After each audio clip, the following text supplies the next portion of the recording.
ایران کا ایک شہر ہے کرمان، وہاں پہ ایک شخص ہے حاج ماشاءاللہ، غالباً اب بھی زندہ ہے۔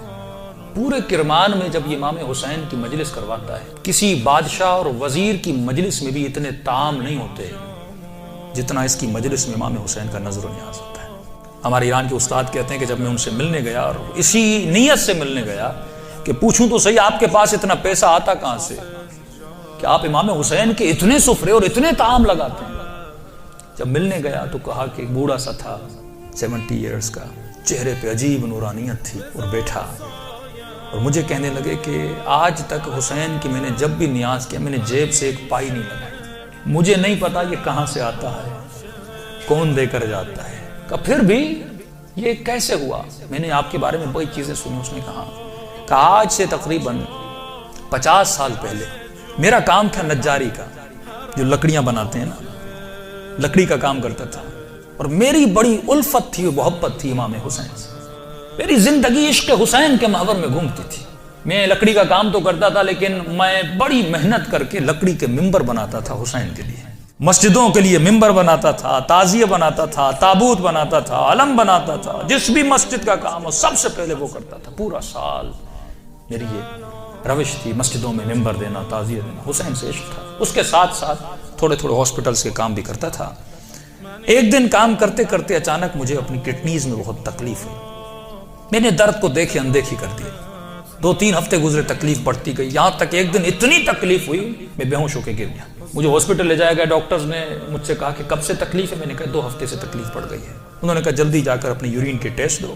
جب یورین ٹیسٹ دینے گیا تو میرا یورین ہی نہیں آ رہا تھا۔ پھر ڈاکٹر نے ایک انجیکشن لگا، کہا آج کے بعد گھر چلا جا، نہ تجھے چلنا ہے نہ تجھے کام کرنا ہے، بس بستر پہ سیدھا ہو کے لیٹ جا۔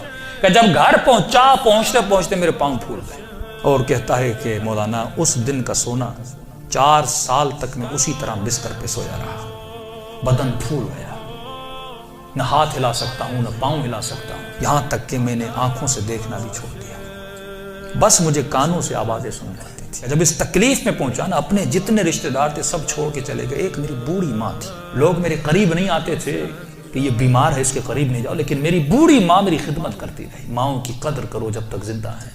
کہ اس ماں نے میری خدمت ایسے کی جیسے میں بچہ تھا۔ کہ ایک دن مجھے یہ ہو گئے ہاسپٹل آنا جانا، بدن بہت پھول گیا، کھال بالکل نرم ہو گئی، کہ ہاسپٹل لے جایا گیا۔ ڈاکٹر نے جب مجھے پلٹا تو میری پیٹھ پہ کیڑے پڑ چکے تھے کیونکہ بدن نرم ہو چکا تھا۔ میری ماں ڈاکٹر کو کہتی تھی بیٹے کو پانی پلاؤں، کہتا تھا نہیں، بس چمچ کو گیلا کر کے اس کی زبان پہ رکھو۔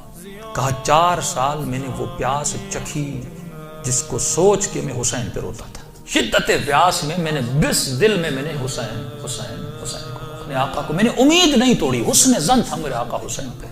کہ جب آخری دن ہاسپٹل میں گئے تو ڈاکٹرز نے میری ماں کو کہا بس یہ چند دن کا مہمان ہے، اسے گھر بھیجا۔ یہ میں نے آواز سنی اور سنی تو میں رو پڑا۔ میں نے کہا امام حسین 4 سال سے آپ سے امید لگا کر بیٹھا، مولا کیا آپ کا عاشق اسی طرح مر جائے گا؟ دنیا کیا کہے گی؟ حسین کے ممبر بناتا تھا اور حسین نے اسے شفا ہی نہیں دی۔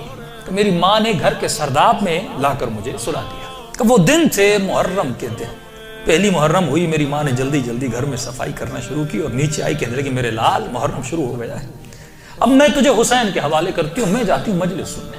کہتا ماں یہ کہہ کر چلی گئی، اس سرداب میں سو رہا تھا، 4 محرم کی رات آئی، آج بھی اس کا گھر موجود ہے، سب کچھ ہے۔ 4 محرم کی رات آئی، میں نے دیکھا کھڑکی سے ایک پرندہ اندر آیا۔ کہتے تب تک کان کام کرتے تھے لیکن جیسے یہ پرندہ آیا میری آنکھوں نے دیکھنا شروع کیا۔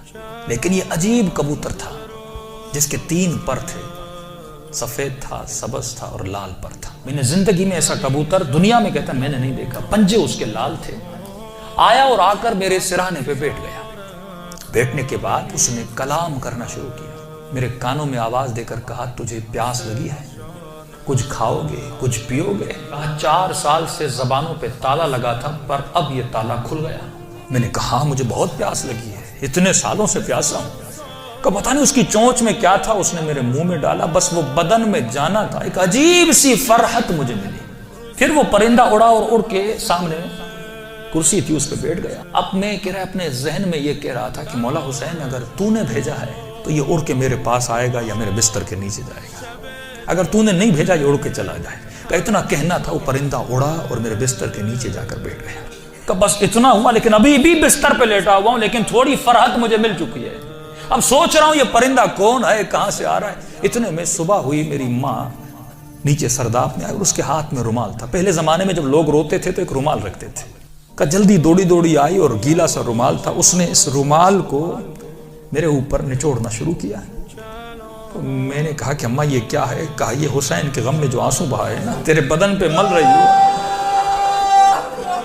تاکہ خدا تجھے شفا دیتے۔ کہ یہ کہہ کر میری ماں چلی گئی۔ جیسے جا رہی تھی میں نے کہا اماں اگر زحمت نہ ہو، ایک کبوتر ہے اس بستر کے نیچے، اگر زحمت نہ ہو اس کے لیے تھوڑا دانہ اور پانی رکھ لو۔ ماں نے کہا کبوتر کہاں سے؟ کہا بس رکھ لو۔ کہ ماں آئی اور اس نے نیچے دانہ رکھا، پانی رکھا، چلی گئی۔ کہتے غالباً 10 محرم کا دن ہوا، عاشورہ کا دن ہوا۔ میں نے کہا مولا حسین آپ کی عاشورہ بھی آ گئی، اب بھی مجھے شفا نہیں دو گے؟ کہا رو ہی رہا تھا کہ اچانک میرے کمرے کا دروازہ کھلا اور میں نے ایک نورانی شخص کو اندر آتے ہوئے دیکھا۔ کہ تب بستر کے ساتھ جو کرسی تھی وہاں آ کر بیٹھ گئے۔ بس میں نے چہرہ دیکھ کے سمجھ گیا یہ میرا حسین ہے۔ مجھے نہیں پتا میں نے کیسے سمجھا، لیکن میں نے دیکھا، میں سمجھ گیا یہ میرا آقا حسین ہے۔ کہہ رہا جیسے میں نے امام حسین کو دیکھا، خود کہتے میں نے مولا کا یہ بازو پکڑ لیا اور بازو کو پکڑ کے میں نے حسین کو لپٹنے کی کوشش کی۔ کبھی بازو کا بوسہ لے رہا تھا، کبھی ہاتھوں کا بوسہ لے رہا تھا۔ کہتا جب میں نے ہاتھ دیکھے نا تو مولا کی انگلیاں کٹی ہوئی تھی۔ میں نے کہا میں قربان جاؤں میرے آقا، 4 سال سے انتظار ہے، میری جان آپ پہ فدا مولا، اتنی دیر لگا دی اپنی زیارت کر۔ امام حسین نے اپنا ہاتھ میرے سر پہ پھیرنا شروع کیا۔ کہا آج ماشاءاللہ ہم آ گئے، ہمارا انتظار تھا، ہم آ گئے، تیرا انتظار ختم ہو گیا، بتا تجھے کیا چاہیے؟ میں نے کہا میں نہیں بتاؤں گا، آپ کو پتا ہے مجھے کیا چاہیے، آپ میرے حال کو دیکھ رہے، میں زبان سے کچھ نہیں مانگوں گا، آپ کو پتا ہے کہ مجھے کیا چاہیے۔ اتنا کہنا تھا، حسین نے میرے وجود پہ ہاتھوں کو پھیرنا شروع کیا، میرے ہاتھوں کو پھیرا، میرے کاندھوں کو پھیرا، میرے جسم پہ ہاتھ لگائے۔ کہا آج ماشاءاللہ جو تجھے چاہیے تھا حسین نے دے دیا۔ میں نے کہا آقا آپ کا بہت شکریہ۔ کہ مولا میں نے ایک نظر کی تھی۔ کیا کی تھی آج ماشاءاللہ؟ مولا میں نے نظر کی تھی اگر آپ مجھے شفا دیں گے میں 10 دن آپ کا نیاز کروں گا، 10 دن مجلس کروں گا اور 10 دن آپ کا نیاز کروں گا۔ امام حسین نے کہا آج ماشاءاللہ 10 دن اپنی طرف سے کرنا، 8 دن میری طرف سے کرنا۔ کہا مولا 8 دن کس چیز پہ؟ کہا آج ماشاءاللہ 10 دن تو حسین کے لیے کرے گا اور 8 دن میری طرف سے میری اماں زہرا کے لیے کرے گا۔ کہتا یہ کہہ کر حسین چلے گئے اور جب چلے تو میں رونے لگا۔ اتنے میں وہ پرندہ بستر کے نیچے سے نکلا اور اس نے پرواز کرنا شروع کی۔ کہتا مجھے نہیں پتا وہ پرندہ پڑھ کیا رہا تھا، حسین آواز میں کچھ کہہ رہا تھا۔ آواز سن کے میری ماں دوڑتی ہوئی نیچے آئی، اسی نیچے آئی، لیکن دہشت اتنی تھی اس آواز میں، میری ماں اندر نہیں آ رہی تھی، پیچھے سے کہہ رہی تھی ماشاءاللہ یہ کمرے میں آوازیں کیسی ہیں۔ میں رو کر کہہ رہا تھا اماں اندر آ جاؤ، حسین نے مجھے شفا دے دی۔ یہ بوڑھی ماں دوڑی دوڑی آئی، کبھی دائیں دوڑ رہی ہے کبھی بائیں دوڑ رہی ہے، کہاں ہے میرا آقا حسین؟ کہا میں بستر پہ بیٹھا تھا، وہ سوجن ہر چیز ختم ہو گئی، کہ یہاں تک وہ کبوتر پرواز کر کے چلا گیا۔ یہ بوڑھی کبھی کرسی کے بوسے لے رہی ہے، کبھی بیٹوں کے ہاتھوں کو چوم رہی ہے، یہاں میرے حسین کے ہاتھ لگے تھے۔ روتی ہوئی جب صحن میں آیا، ہمسایوں نے سمجھا یہ مر گیا ہے، دوڑے دوڑے آئے کہ ماں رو رہی ہے شاید بیٹا مر گیا ہے، لیکن جب پہنچے کیا دیکھا، اسے حسین نے زندگی عطا کر دی تھی۔